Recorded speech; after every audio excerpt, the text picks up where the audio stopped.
নয়নের পুতুলি ফাতেমাও যদি চুরি করে ধরা পড়ে, তার ডান হাত কেটে দিতে আমি বিশ্বনবী 1 সেকেন্ডও দেরি করব না। আমাদের কিছু ভাই ওই মিম্বরের মধ্যে বসে, আমার নবীর মিম্বরের মধ্যে বসে সবাই আমাদের মতো।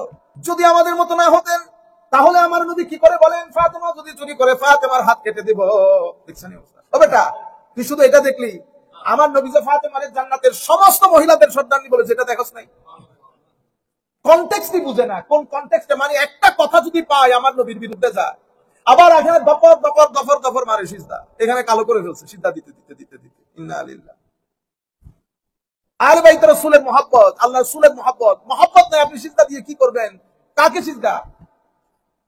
আমার আল্লাহকে। আমার আল্লাহ কি বলতেছে শুনছেন? আমার আল্লাহ বলছে, ইন্নাল্লাযীনা ইউযুনাল্লাহা ওয়া রাসূলাহু লা'নাহুমুল্লাহু ফিদ দুনিয়া ওয়াল আখিরাহ ওয়া আ'আদ্দা লাহুম আযাবান মুহিনা। নিশ্চয় যারা আল্লাহ এবং রাসূলকে মেন্টাল প্রেসার দিয়েছে, কষ্ট দিয়েছে, মানসিকভাবে নির্যাতন করেছে, তাকে আল্লাহ এবং রাসূলকে।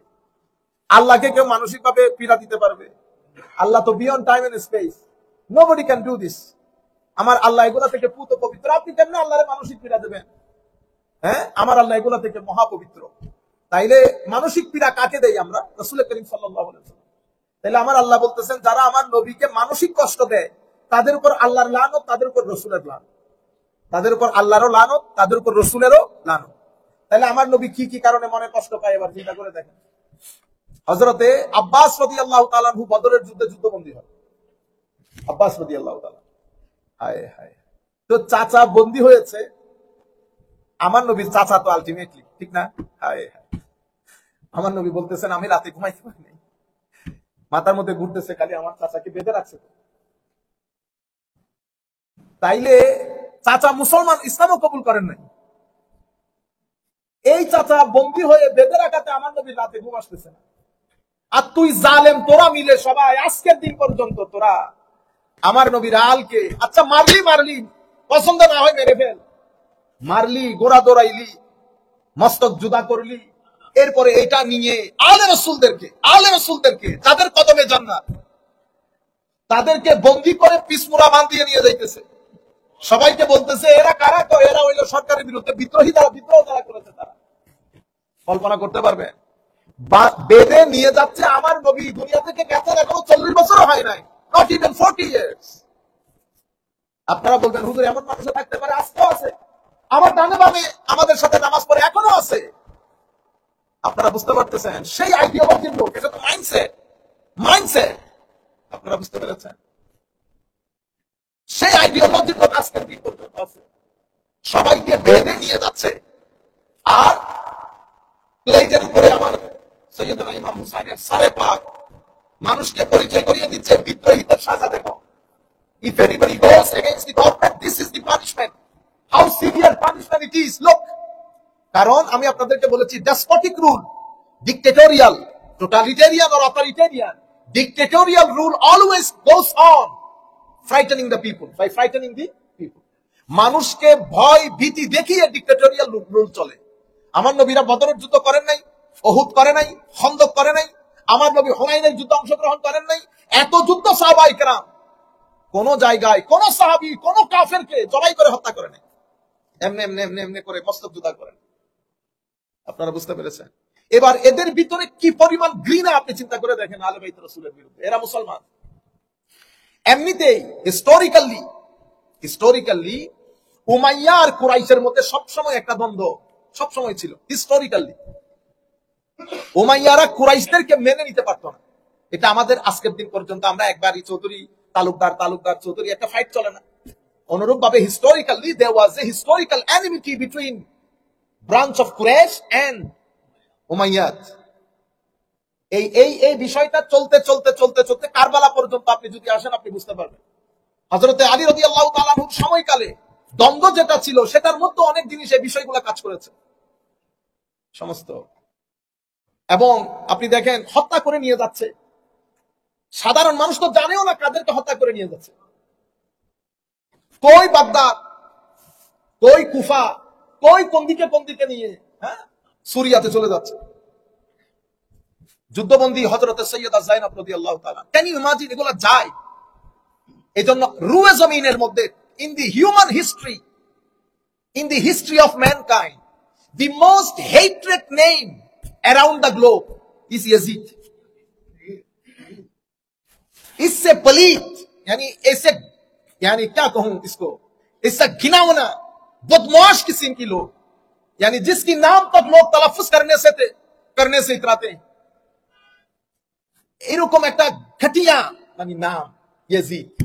আপনারা বুঝতে পেরেছেন? এইজন্য আল্লামা ইকবাল কত চমৎকার বলেছেন, কত বাত সির্ফ ইতনা হি है, ও কথা শুধু এতটুকু নি, ইয়াজিদ থা হুসাইন হ্যাঁ, ও কথা শুধু কনক্লুশন শুধু এতটুকু, ইয়াজিদ ছিল এক সময় নাই, কিন্তু হুসাইন আছে, হুসাইন থাকবে। এই জন্য উনি বলেছেন, তো এই যে হুসাইনি যারা হয় তাদের টাকা পয়সা ধন দৌলত ডাজন্ট ম্যাটার, এদের কোনো মৃত্যু নাই। দুনিয়া যত সামনের দিকে যাবে এর আরো জেগে উঠবে, আরো জেগে উঠবে, আরো জেগে উঠবে। আপনি দেখেন হযরত সৈয়দা যায়েনব রাদিয়াল্লাহু তাআলা আনহা যুদ্ধবন্দী, কিরকম ইনসাল্টিং ছিল তাদের বিহেভিয়ার। বেঁধে সেঁধে মানুষ দেখতেছে, তো গ্রাম দিয়ে যাচ্ছে, বিভিন্ন ট্রাইব দিয়ে যাচ্ছে, মানুষ ছাদের উপর উঠে উঠে দেখতেছে হু দে আর, হু দে আর। The message was conveying to the common mass is এরা সরকারের বিরুদ্ধে বিদ্রোহ করেছে, they revolt against the government, this is the punishment। সবাই ভয়ে, বুঝতে পেরেছেন? কারণ ডিক্টেটোরিয়াল রুল, একনায়কতন্ত্রের শাসন কখনো ভয় ভীতি ছাড়া সামনের দিকে যাবে না, মানুষকে কথা বলতে দেয়। এটাকে আমরা মডার্ন ডে পলিটিক্যাল সায়েন্সের টার্মে বলি ফেসিস্ট। বুঝতে পেরেছেন? তো ফেসিস্ট যখন গভর্নমেন্ট ফর্ম করে এটাকে আমরা বলি ডিক্টেটোরিয়াল, টোটালিটেরিয়ান হোক অথরিটেরিয়ান হোক হোয়াটসঅেভার। আপনারা বুঝতে পেরেছেন? ডেসপটিক রুল বলে। এখন আপনি দেখেন এই 40 বছরও যায়নি আমার নবী দুনিয়া থেকে গেছেন, আর খোলাফায়ে রাশেদ আমার নবীর পরে আরো 33 বছর, তাইলে পুরা 33 বছরের সময়কাল ছিল ডিভাইন ডেমোক্রেসি। যে ডেমোক্রেসির মধ্যে, যেটা আমরা talking about western democracy, divine democracy, যে ডেমোক্রেসির মধ্যে এভরিবডি ইজ ইকুয়াল, যে ডেমোক্রেসির মধ্যে ফারুক আজমের মতো লোককে মানুষ রাস্তায় দাঁড়িয়ে বলতেছে আপনার পাঞ্জাবির কাপড় এত লম্বা কেন। বুঝতে পেরেছেন? মানে ডিভাইন ডেমোক্রেসি যখন এস্টাবলিশ হয় মানুষের সাহস বেড়ে যায়, সবাই ইকুয়ালি রাইট ভোগ করে। তো কোনটা আমার নবী দিয়ে গেলেন, আর 2 মিনিট পরে কোনটা কি হয়ে গেল দেখেন। আচ্ছা, নিয়ে যাচ্ছে এক জায়গার মধ্যে তাবু গেড়েছে, সবাই টায়ার্ড হয়ে গেছে। একটু চিন্তা করে দেখেন কেমন লাগতেছিল আলে রসুল, আমার নবীর কেমন লাগতেছে বলেন। কারণ আপনি যদি বলেন আমার নবী মনে কষ্ট পাই নাই, আমার নবী মনে কষ্ট পাই নাই, আবার আপনার তো কথা শেষ নাই, আমার নবী দুনিয়া থেকে চলে গেছেন, মনে কষ্ট পাবেন কেমনে? আপনারা বুঝতে পেরেছেন? প্রত্যেক বৃহস্পতিবারে আমার নবীর দরবারে আপনার আমার আমলনামা পেশ হয়। Every Thursday, everybody's deed is presented to the court of the Holy Prophet sallallahu alaihi wasallam. If he sees something wrong, he asks forgiveness for us from Allah Almighty. If he sees something good, he prays Almighty Allah. ভালো কিছু দেখলে আল্লাহর প্রশংসা করে। আমার নবী যদি দেখেন, আমাদের মতো লোকদের আমল দেখেন, তো আল্লাহর দরবারে ইস্তেগফার করেন। তাহলে আমার নবীর দরবারে প্রেজেন্ট হয়। আর আমার নবী যদি নাই জানেন, তো এগুলো তো সিহাসিতার হাদিস, এগুলো আস্তে আস্তে এখান থেকে তুলে সমুদ্রে নিক্ষেপ করবে। হাদিসের কিতাবের মধ্যে আছে, গুগল যখন দেখবেন তো দেখবেন 2-3টা সেন্টেন্স মিন্স গুগলের মধ্যে, গুগলে যে হাদিস শরীফ, এই হাদিস শরীফের মধ্যে মূল হাদিস থেকে দুই লাইন মিস। আমি গতকালকে যে হাদিস শরীফটা পড়েছি, আমার মাথায় আসে না কি গুগলের মধ্যে লাইন 2টা নাই কেন। আমি মনে করতেছি আমি কোনো মিস্টেক করতেছি কিনা, দেশে ফোন দিছি ছাত্রদেরকে, এটা লাইব্রেরি থেকে কিতাব বের করে একটু দেখো তো এই হাদিসগুলোর লাইন। আচ্ছা, এটা এরকম কারো কাছে অন্য পাবলিকেশন আছে, যে আছে ওইটা দেখো, সব জায়গার মধ্যে আছে, গুগলের মধ্যে ওই লাইনটা নাই। কোনটা? আল্লাহ রাব্বুল আলামিনের লানত পড়ুক, মারওয়ান বলেছে, লানত পড়ুক সেই সমস্ত তরুণ ওই যে সামান্য একটা বয়সের তরুণ প্রজন্মের রুলার, তাদের উপর আল্লাহর লানত পড়ুক, এই কথা মারওয়ান বলেছে। কিন্তু এটা গুগলের মধ্যে যখন হাদিস চেক করেছি, গুগলের মধ্যে এটা নাই। ভবিষ্যতে আরো কি থাকে না আল্লাহ পাক ভালো জানেন।